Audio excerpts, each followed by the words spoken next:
El escenario del mercado agrícola al final de las siembras de soja en el Río de la Plata, la visión desde el punto de vista comercial, de la oferta, la demanda, los aspectos de orden geopolítico, monetario, entre otros, que le han puesto presión bajista a los valores de la soja, aunque también decimos que la operativa es sumamente dinámica y que quedan muchos meses por delante a cosecha. ¿Cómo lo está siguiendo el equipo que trabaja con Paulina Lescano, quien nos acompaña en este momento desde Buenos Aires? Paulina, bienvenida en el mano a mano con productores, con técnicos, con empresas e instituciones. ¿Qué opinión te has ido formando de esta situación que tenemos en el mercado agrícola? Buenas tardes y un placer retomar el diálogo con ustedes. Hola, buenas tardes. Gracias. Bueno, creo que justo antes de empezar la nota comentábamos, ¿no? Que yo creo que ya desde la última nota, creo hacer meses, mencionábamos que había un elemento que era muy bajista, que le podía llegar a dar inclusive que siguiera quebrando niveles de soporte, era la gran expectativa que hay de producción de Sudamérica, pero principalmente de lo que es Brasil. Y eso a medida que nos vamos acercando, o sea, que va avanzando el ciclo de cultivo y que no se observan riesgos que nos hagan pensar que puede bajar esa producción, que estamos hablando de 170 millones de toneladas, le pone más presión todavía a los valores actuales, ¿no? En el caso puntual de la soja. Sí, por supuesto, recuerdo claramente que esta situación persiste y uno de los puntos fuertes en este sentido es la situación brasileña en torno a la cosecha y por primera vez en los últimos tiempos China confirma volúmenes de importación menores que los anteriores. ¿Va por ahí la cosa?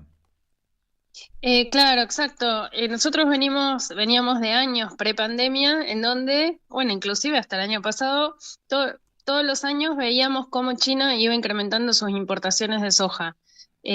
Pre-pandemia, digamos, los porcentajes de cambio de una campaña a la otra era un incremento de, en algunos casos, 10%. O sea, cada campaña aumentaba en 10% sus importaciones de soja.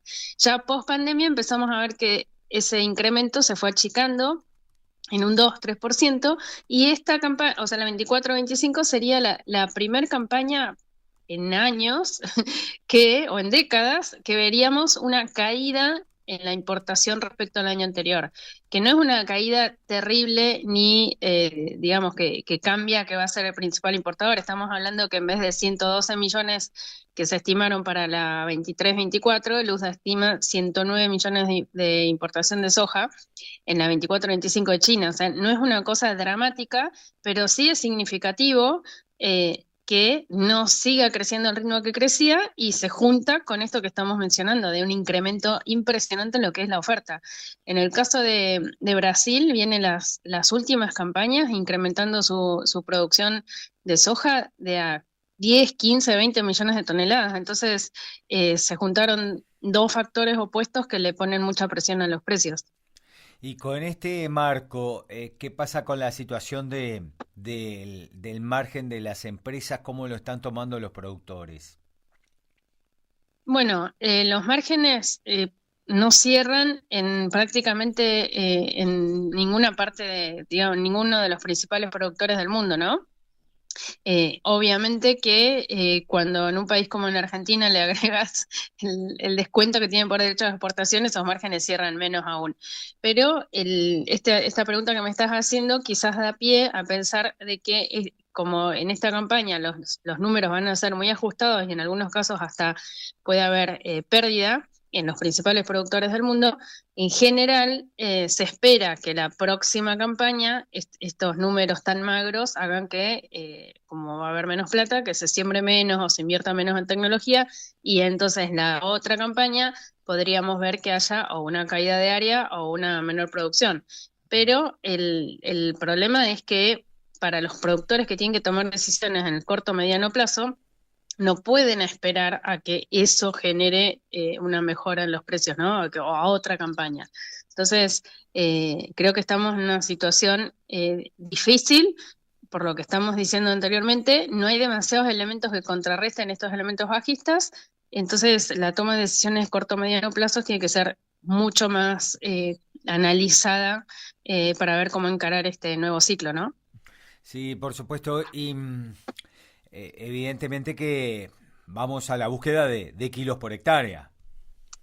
Exactamente, la manera, bueno, la buena noticia, entre comillas, bueno, o no, muy buena noticia es que a estos bajos precios tienen otra de las, digamos, de los elementos que hace que veamos presión, es que arrancamos previo a la siembra en Sudamérica con expectativas de que iba a ser un año niña, y esa niña en cierta forma se fue debilitando y no se están viendo riesgos productivos importantes, por lo menos en este momento, ¿no?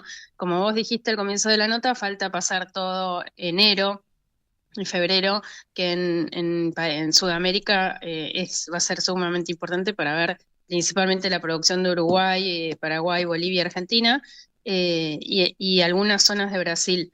Eh, pero por suerte se puede compensar esta baja de precios con expectativas de buenos rindes en general. Sí, y en el resto de los granos, la situación, lejos de ser muy Nos diferente a la de la soja. Sí, no, totalmente. En el caso, el trigo, por ejemplo, está también, de los tres principales granos, quizás el maíz es el que venía teniendo mejor comportamiento porque cuando uno lo comparaba con los niveles mínimos del año, había logrado una recuperación de un 10%. El tema, el trigo no, el trigo también estaba en niveles mínimos. En los tres cultivos, en los tres principales granos, están en los niveles mínimos desde el 2020. La diferencia es que el maíz logró una recuperación desde los mínimos de agosto, un 10%, pero trigo y soja están prácticamente en los niveles mínimos. Y acá entra en juego algo que es sumamente importante, más allá de que, por ejemplo, el maíz tiene un balance de oferta y demanda que si uno mira solamente ese dato, tanto en Estados Unidos como en el mundo, puede pensar que es alcista. Tenemos que recordar que todos, de una manera u otra, están relacionados. Entonces, si de repente hay un excedente de soja, un excedente de harina de soja en el mundo, eh, y eso genera lo que estamos viendo. La harina de soja está en nivel mínimo, eh, o sea, es la que primero tocó niveles mínimos históricos. eh, una harina de soja muy barata en los casos en los cuales se puede reemplazar digamos, o cambiar las raciones por un porcentaje mayor de harina de soja, hace que todo lo que sea la demanda de maíz forrajero también empieza en cierta forma a bajar. Entonces, es difícil ver que el maíz solo siga disparándose cuando tanto trigo como soja están en niveles mínimos. Por lo pronto, frente a este panorama, todavía queda mucha tela para cortar y escenarios por confirmar. Asume un nuevo presidente en Estados Unidos, la principal potencia mundial en enero, un presidente polémico. Hay factores geopolíticos, a lo cual tenemos que sumar los climáticos y los monetarios. Tenemos un combo súper diverso. Sí, tal cual. Y ahí entra en juego algo que en este momento también está jugando en contra, especialmente con el aceite de soja en Chicago, porque también vence, digamos, dentro de las normas o las leyes de lo que es el uso de biocombustibles en Estados Unidos, hay una norma que estaba media, no del todo claro respecto a la obligación de usar aceite de soja o usar otros aceites, como por ejemplo el aceite usado de cocina, que en su mayoría en Estados Unidos además es importado de China. Entonces, hay una norma que no estaba clara y que sigue sin estar clara, y digamos, el beneficio o el subsidio que se le daba por el uso de aceites vence ahora, o sea, vence a fines de diciembre, y se prevé que eso no se va a renovar con la nueva gestión de Trump, que en general se asume que no es tan pro biocombustibles, y eso en los últimos días también hizo que el aceite de soja se desplomara más de lo que venía cayendo. Entonces, a eso que vos mencionás de un combo geopolítico, hoy ese combo está además poniéndole un poco más de presión. Pensemos que a pesar de que sigue la terrible guerra entre Rusia y Ucrania, en Medio Oriente y demás, ni siquiera el petróleo logra superar $70 por barril. Estamos en un Sí. contexto en donde era impensado hace 2 años que con los conflictos que estamos teniendo geopolíticos no haya ni siquiera del petróleo, ¿no? Si sube el petróleo, suben los granos.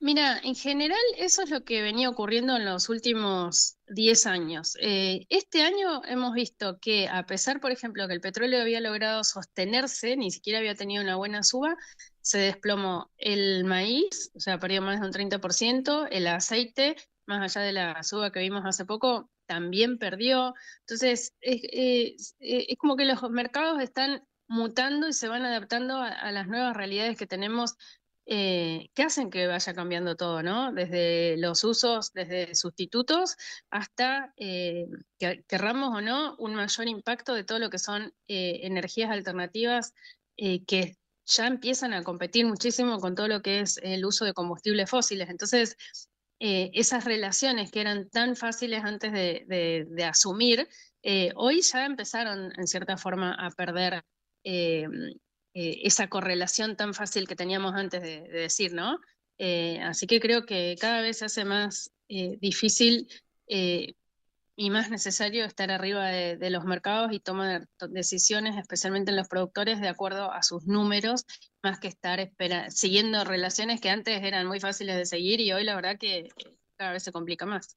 Paulina Lescano, analista del mercado agrícola, muy amable por estos minutos, muchísimas gracias. El deseo de muy felices fiestas y próspero año nuevo. Bueno, muchas gracias a vos y a tus oyentes y bueno, y ojalá que sigamos teniendo expectativas de buenos rindes en todos lados.